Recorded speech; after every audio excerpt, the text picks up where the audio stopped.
Welcome to this explainer. Today we are undertaking a meticulous, downright forensic audit of the biblical marriage covenant. We're going to strip away centuries of modern cultural assumptions so we can directly contrast our current idea of engagement with the absolute, unshakable legal frameworks of the ancient world. And by doing that, we are going to reveal the profound ontological reality of a believer's current marital status to Christ. Now, let's dive right into this, because what we uncover today is going to completely rewrite how a lot of people view their theological standing.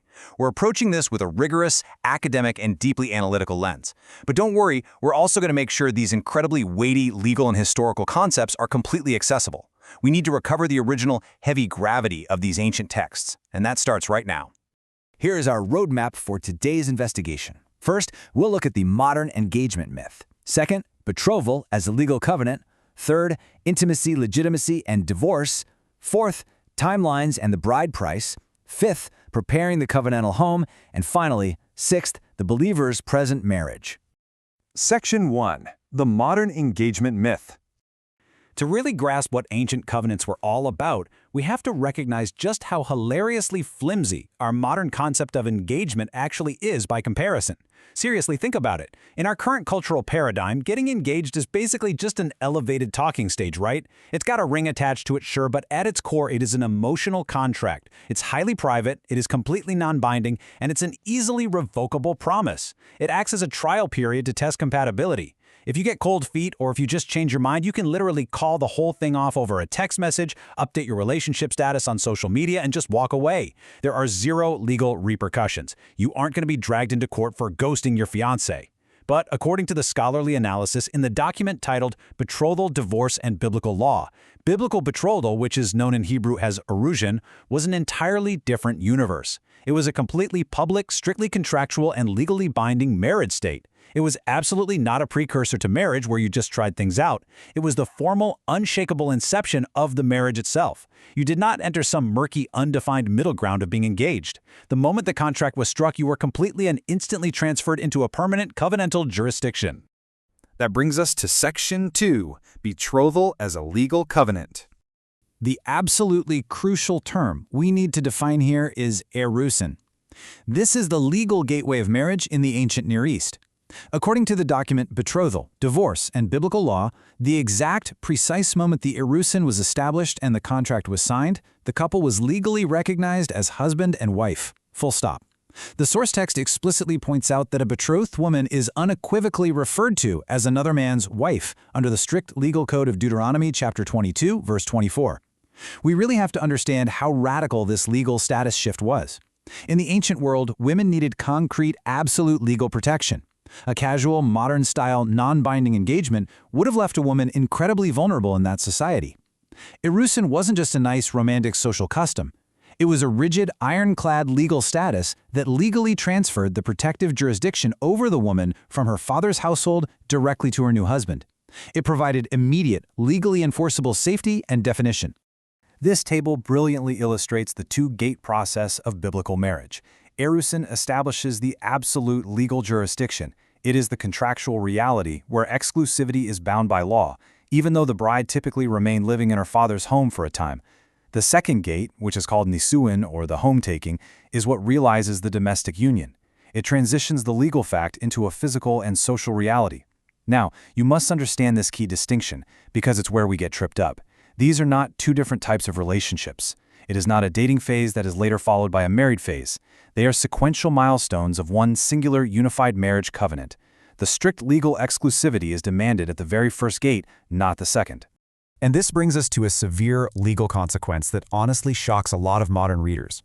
According to the scholarly document Betrothal, Divorce, and Biblical Law, and I quote directly, because the relationship was legally binding, breaking an engagement was treated as a divorce. Let that sink in. Because erushin established a full marriage covenant, you could not simply walk away if things got tough or if you changed your mind. You required a formal legal writ of divorce, a get, to dissolve it. The source highlights the definitive case study of Joseph and Mary in Matthew chapter 1, verse 19. Joseph discovers Mary is pregnant. Now they haven't cohabited yet, they have not had the public ceremony, yet the text explicitly says he resolved to divorce her. Think about the massive emotional and social weight of Joseph's decision here. He wasn't just going through a bad breakup. As a just man adhering strictly to the law, he was staring down a devastating legal action. He knew that a formal legal instrument was absolutely required to sever a covenant that was already in full, binding legal effect, despite the fact that they weren't even living together yet. Section 3. Intimacy, legitimacy, and divorce. Okay, this is a question that completely trips up modern readers. I know this sounds scandalous to modern ears, but is intimacy during biblical betrothal considered premarital sex? The forensic objective answer to that is a definitive no. Because we project our flimsy, modern idea of engagement onto ancient betrothal, we just naturally assume intimacy here would be fornication. But remember, because the couple is legally married through the Arusin contract, they are not committing premarital sex. Intimacy is the fulfillment of an already existing legal covenant. They already possess the one flesh right authorized by the contract. Now, to be completely clear, social protocols and community standards often heavily discouraged or delayed intimacy until the public home taking, the nisuin. Why? To avoid public scandal and to ensure a very orderly, structured transfer of households. You didn't want any confusion about jurisdiction. But morally and legally, it was not premarital sex, it was marital sex within a legally binding covenant. So the crucial point here is how this framework affects offspring. A child conceived during the betrothal phase is fully legitimate and recognized as a legal heir. They are absolutely not subject to the status of a mamzer, which is the Hebrew term for illegitimacy. And why? Because they were conceived within a valid, legally recognized marriage covenant. According to the document Betrothal, Divorce, and Biblical Law, this is exactly how we must understand the profound historical reality of Jesus. Jesus is Joseph's legally recognized son. Joseph didn't just casually adopt him as a stepson. He secured this legal reality by his formal, covenantal act of naming the child. In the ancient Near East, the act of a father naming a child was the ultimate, undisputed legal seal of paternity. By finalizing the home taking of Mary and formally naming the boy Jesus, Joseph seamlessly and legally integrated him into the royal Davidic lineage. There was no court in the ancient world that could dispute that legal status. Section 4. Timelines and the bride price. We really need to walk through the chronological journey of these marriage phases so we can understand exactly why there was such a long gap between the contract being signed and the couple actually living together. First, you have the betrothal contract and the exchange of the bride price.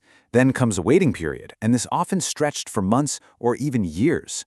Next is the public procession when the groom finally returns, leading up to the grand home taking and consummation. We have to vividly grasp that this gap between the contract and cohabitation wasn't about the couple taking time to find themselves or dealing with a lack of commitment. It was a strict, back-breaking, practical necessity of an agrarian society. The groom needed this time to literally, physically construct the domestic infrastructure to house his new family.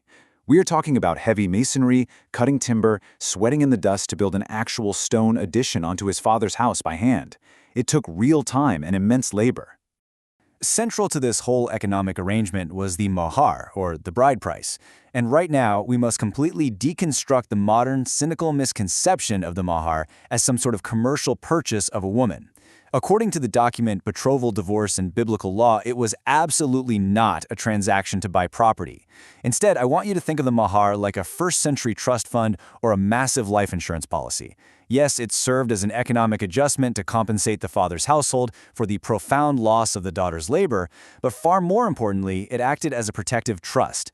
A righteous father held this immense value to ensure the long-term economic security of the bride, just in case she faced unexpected widowhood or divorce. If things went terribly wrong, she was not left destitute on the streets.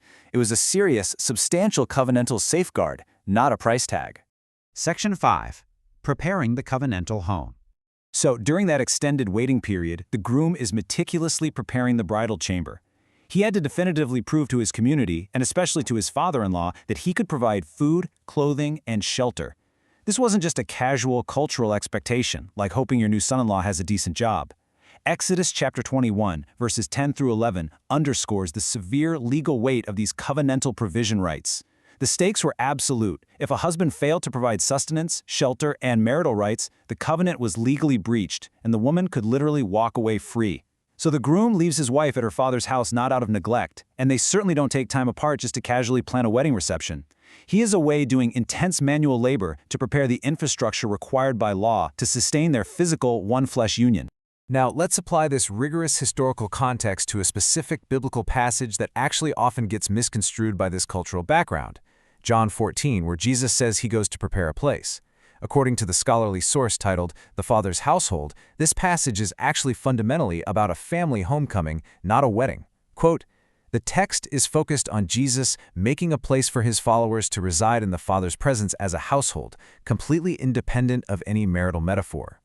The source argues that this utilizes a specific architectural metaphor of a vast family compound, which is actually rooted in God providing wilderness protection back in Deuteronomy, to promise divine residency for his people.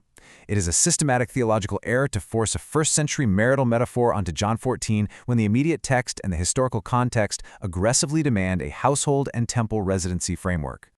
Which brings us to our final section. Section 6. The believer's present marriage.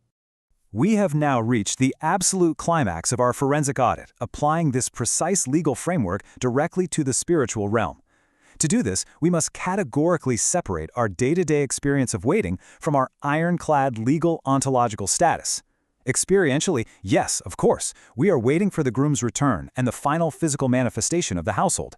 We feel that waiting every single day. We groan for it. But legally, at the very core of our ontological reality, we are permanently bound by the new covenant in a present tense, one-spirit marriage. Believers are unequivocally married to Christ right now. I really cannot state this strongly enough. We must completely abandon the historically and theologically inaccurate habit of calling a Christian spiritually betrothed. Using that word implies that our marriage to Jesus is some pending, vulnerable, future event that might not happen. But the covenant is already ratified. The massive bride price of his own blood has been paid in full. You are not engaged. You are legally, fully married. Let's look at the actual forensic evidence proving the church's present tense marriage. According to the document The Status of the Believer, Paul's use of Genesis in Ephesians chapter 5 establishes that the one-flesh union is a present tense reality. Furthermore, 1 Corinthians 6:17 confirms that the one-spirit union is already established at the deepest level of our being right now. And Ephesians literally tells us we are already seated in heavenly places. The source points out something genuinely mind-bending here. Our union with Christ is the eternal, primary reality. Earthly human marriage, with its phases and its waiting periods due to our physical human constraints, is just a trace outline. Human marriage is merely a temporary pedagogical shadow that is meant to teach us about the unshakable reality of our absolute permanent union with Christ. Terminology deeply matters here. According to the forensic audit in the document The Status of the Believer, and I quote, "The betrothal narrative often functions as a distraction that implies a state of unmarriage. To call a believer betrothed today fundamentally diminishes the massive gravity of our fully established covenantal union. It imports our flimsy modern idea of a non-binding engagement into a finalized eternal new covenant. You are not in a state of unmarriage, just hoping and praying to one day be perfectly wed to Christ if you manage to hold on long enough. The Spirit already indwells you. The marriage is an objective, present tense, undeniable fact." So, if we are already married, how do we understand the massive future events described in Revelation? Well, we can conclude this theological analysis by understanding that the future marriage supper of the Lamb in Revelation 19 is absolutely not an inauguration ceremony. It is not the day you finally get married to Christ. Rather, it is the Nisun. Think of it like a couple who legally signed their marriage license at the courthouse months ago, and they are fully legally married, but now they are finally having the massive public reception and moving in together. The marriage supper is merely the public disclosure, the grand hometaking of a union that has been objectively true and fully realized since the resurrection. It is the glorious moment the groom's physical absence ends, bringing the household into full material manifestation. We have traced the irrefutable legal mechanics from ancient stone houses all the way to our eternal reality. You are not waiting for a contract, you are living inside of one. So I leave you with this to ponder.